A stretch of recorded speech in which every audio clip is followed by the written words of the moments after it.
नमस्कार, आप देख रहे हैं न्यूज़ 20 इंडिया और मैं हूं आपके साथ सुरेंद्र सोनी।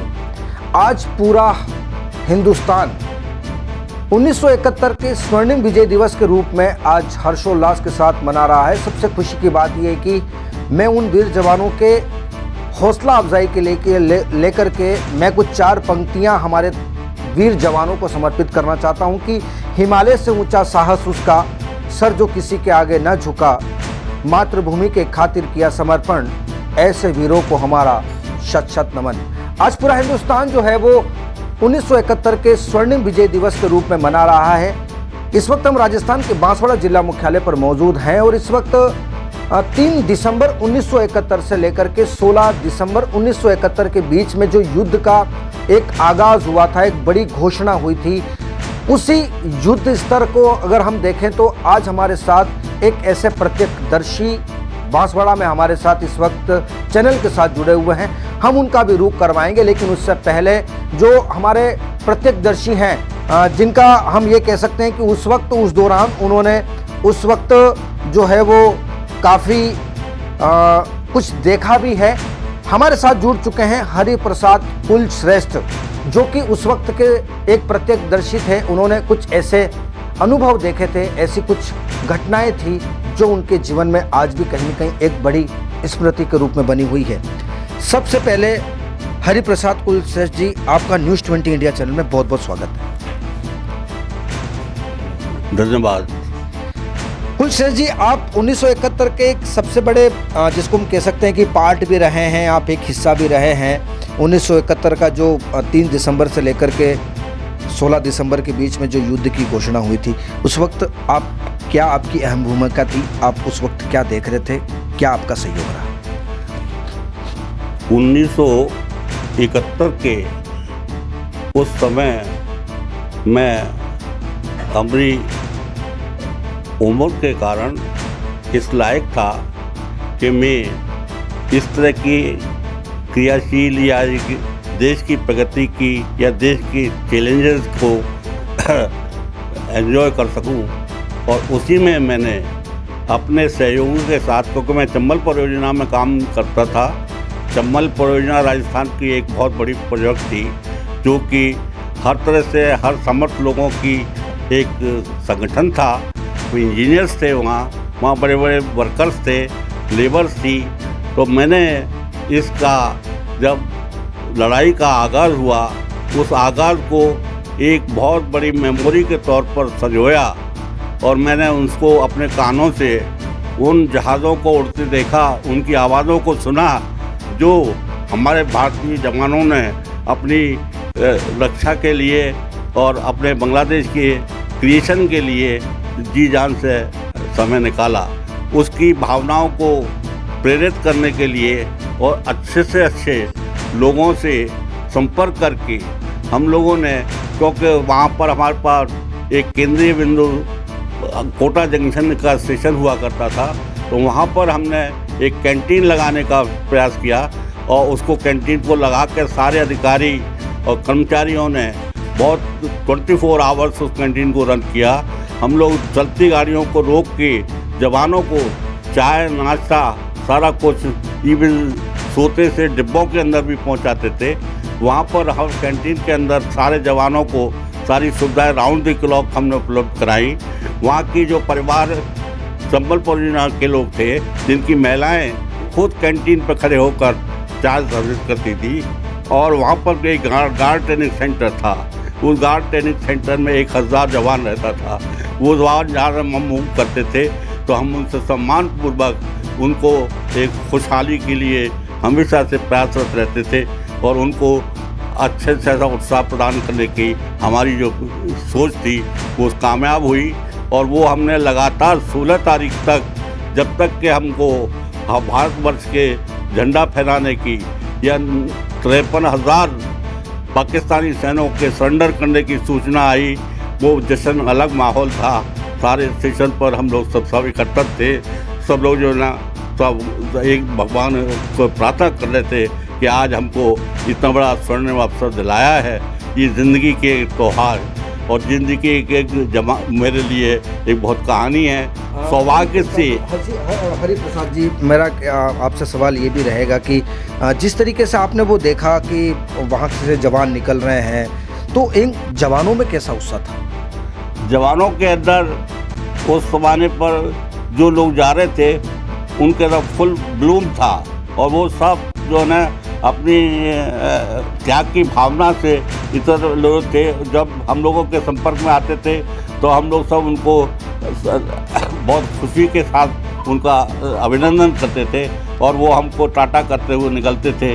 बड़ा अच्छा लगता था। हरि प्रसाद जी, उस वक्त की कुछ ऐसी यादें जो आपके पास हैं फोटोग्राफ्स के ज़रिए, तो हमारे तमाम दर्शक उन फोटोग्राफ्स को भी देखना चाहते हैं आपके ज़रिए। हाँ, मैं चाहूँगा कि मेरे को उस टाइम का 71 के जो कुछ फोटोग्राफ जो मैंने कोटा जंक्शन के ऊपर लगाई हुई कैंटीन थी, उसके अंदर जो सेवाएं दी थी 24 घंटे, उसके कुछ फ़ोटोज़ मेरे पास आज भी जीवंत है, और वो मैं उसको दिखाना चाहूँगा कि ये हम लोगों ने कैंटीन लगाई, उसके ये फ़ोटोज़ हैं आपके सामने। आप हमारे दर्शकों को बताइए कि आप उन फोटो को राउंड ऑफ क्लॉक करें ताकि हमारे दर्शक उन फोटो को देखें, जैसे कि एक के बाद ये फोटो आपका ये है। ये फोटो देख रहे हैं जहाँ रेलवे के अथॉरिटी, प्रोजेक्ट की चीफ इंजीनियर, बड़ी बड़ी अथॉरिटियाँ। आप लगातार एक-एक करके आप सारे फोटो मैं चाहूँगा कि वो दर्शकों आप देखें, उसमें जो है ना ये इधर आप बताइए कि ये जवान बहादुरों के लिए किस तरीके से आप जो है वो बता रहे थे। कैंटीन है लगी हुई है जहाँ सारे लोग जो है ना अपने सर्विस दे रहे हैं। ये जो है ना कैंटीन है जिसमें चीफ इंजीनियर जैसे पीवी भटनागर वगैरह सब लोग उपस्थित हैं, और इसके साथ उनके परिवार के सब लोग गाड़ियों के टाइम पर आके चाय सर्विस करती थी, महिलाएं चीफ इंजीनियर्स वगैरह सब ये सब फोटोज हैं। और इसके साथ ये मिलिट्री कमांडर्स जो हैं उनको हम लोग विशेष तौर से इनवाइट करते थे अपनी कैंटीन के ऊपर, और उनको भी चाय सर्विस करते थे। ये भी हमारी याददाश्त है। और ये रेलवे की अथॉरिटीज़ और रेलवे के अंदर जो और भी मिलिट्री मैन हैं, उन लोगों के सबके सम्मान में जो भी सेवाएं दी, उन सब की कुछ याद दिखाने मैंने सजो के रखी थी। और मैं आज इस जीवित रहने के बाद 85 ईयर्स के बाद इस स्थिति में हूँ कि मैं बांसवाड़ा में होते हुए भी मैं उस इवेंट को भूल नहीं रहा हूँ। और ये जो बांसवाड़े का इवेंट जो कोटा की मेरी याद है 50 साल पहले की, वो मैं आपसे शेयर कर रहा हूँ। हरि प्रसाद जी, मैं आपसे एक सवाल और करना चाहूँगा कि आप जैसे ही 1971 के इस युद्ध में 16 दिसंबर यानी कि आज के दिन जैसे ही 93,000 सैनिकों ने सरेंडर किया, क्या माहौल बना था? ये रेडियो का युग था, लिहाजा ये संभव नहीं था कि हम लोग जो आज की सुविधाएं प्राप्त की हुई है उसका इतना भाग ले सकते। लेकिन मैं कह सकता हूँ क्योंकि हमारी कैंटीन राउंड द क्लॉक काम करती थी, तो जो लोगों को हमने रेडियो की व्यवस्था की हुई थी, उन्होंने जब ये सूचना दी कि हमारे मिलिट्री के कमांडर्स जो है ना उन्होंने 93,000 पाकिस्तानी सेनाओं को सरेंडर करा दिया है, सूचना आ गई है और हमारा तिरंगा झंडा वहाँ फहर गया है, बहुत खुशी हुई। सारे लोग नाचने लग गए थे वहाँ, सबको बहुत बहुत अच्छा लगा। और मैं अच्छा है कि आज इंडिया टीवी वालों ने मुझे याद किया, और आज 50 साल के बाद मेरी मेमोरी जो मैंने संजो के रखी थी उसका मैं दर्शन कर सका। हरि प्रसाद जी, मैं आखिरी और अंतिम सवाल करना चाहूँगा कि जब तिरंगा लहरा रहा था, एक आज़ादी का एक जश्न था, क्योंकि कहीं न कहीं हिंदुस्तान की एक फ़ौज ने जो है वो दुश्मन के छक्के छुड़ाए थे और 93,000 सैनिकों को सरेंडर करवाया था, तब आपके अंदर कैसा जोश था, क्या लग रहा था? मैं सोचता हूँ कि आज के दिन में ये वर्णन करने के लिए इस इंडिया टीवी वाले उपलब्ध होऊंगा, यही मेरी एक खसूसियत है कि भारतवर्ष की ये खुशामदीद दिन मैं आज आप लोगों से शेयर कर रहा हूँ। और मेरी ज़िंदगी का सार यही है, मैं भगवान से जब ये प्रार्थना करता हूँ कि मेरी लॉन्गिट्यूड लाइफ का क्या कारण है, तो ये दिन देखने के लिए मैं सोचता हूँ शायद मैं निमित्त हूँ। आज मैं बहुत बहुत धन्यवाद दूँगा टीवी का कि मतलब उन्होंने मेरे को महत्वपूर्ण कहा, और मैंने आज जो है ना राजस्थान में इतनी ज़िंदगी निकाली है, उस सबका सार और सबका पुरस्कार मुझे आज आपने दिया। बिल्कुल। हरिप्रसाद जी, मेरा आखिरी और अंतिम सवाल रहेगा कि जैसे ये युद्ध विराम का जैसे सरेंडर किया, उस वक्त तत्कालीन प्रधानमंत्री इंदिरा गांधी का भी आपने संदेश सुना होगा, चाहे वो रेडियो के माध्यम से हो, क्योंकि उस वक्त उस दौर के अंदर रेडियो ही ऐसा प्रमुख साधन था जिससे हम सूचनाएं जो है वो सुन सकते थे। तो उस वक्त इंदिरा गांधी की ऐसी कोई बात आपको याद आ रही है? मैं इंदिरा गांधी के बारे में तो अगर आपको कभी मौका मिले तो मेरी जीवन शैली के भाग रहा है और मेरा बहुत बड़ा स्मरण मेरे पास साथ है, मैं आपको शेयर कर सकता हूँ। लेकिन हाँ, उस दिन के लिए मैं ज़रूर कहूँगा कि जैसे ही इंदिरा गांधी जी की पॉपुलैरिटी के कारण उस लेडी ने, जब हम लोगों ने मैसेज आया है तो हम कान लगा कर रात भर इस बात का इंतज़ार कर रहे थे कब देश के अंदर अनाउंसमेंट होगा कि मतलब देश जो है पाकिस्तान जो है ना हार चुका है और हमारे देश की जनता जो मिलिट्री है उसने अपना कब्जा किया हुआ है। तो ये सब मैंने इंदिरा गांधी का राष्ट्रीय अनुमोदन के माध्यम से, न्यूज़ के माध्यम से जो मेथड था और आकाशवाणी का, वो मैंने सुना और उससे लेके मैं खुशी का आपको वर्णन नहीं कर सकता।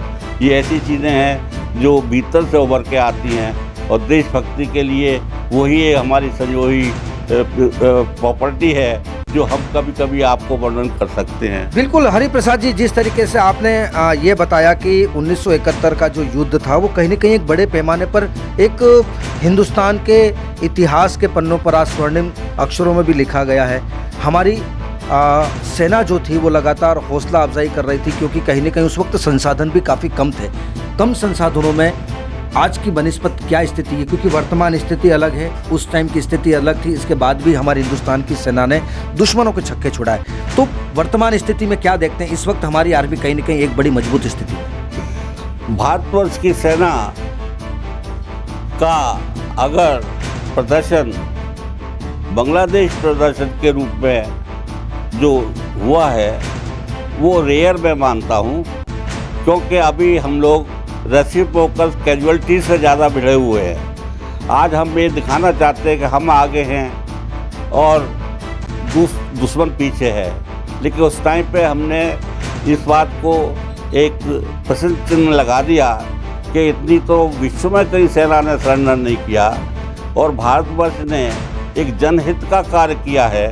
उसने कुछ ज्ञान वो प्राप्त नहीं किया, कुछ लिया नहीं, लेकिन बांग्लादेश की आज़ादी और उनकी जो भौतिक मतलब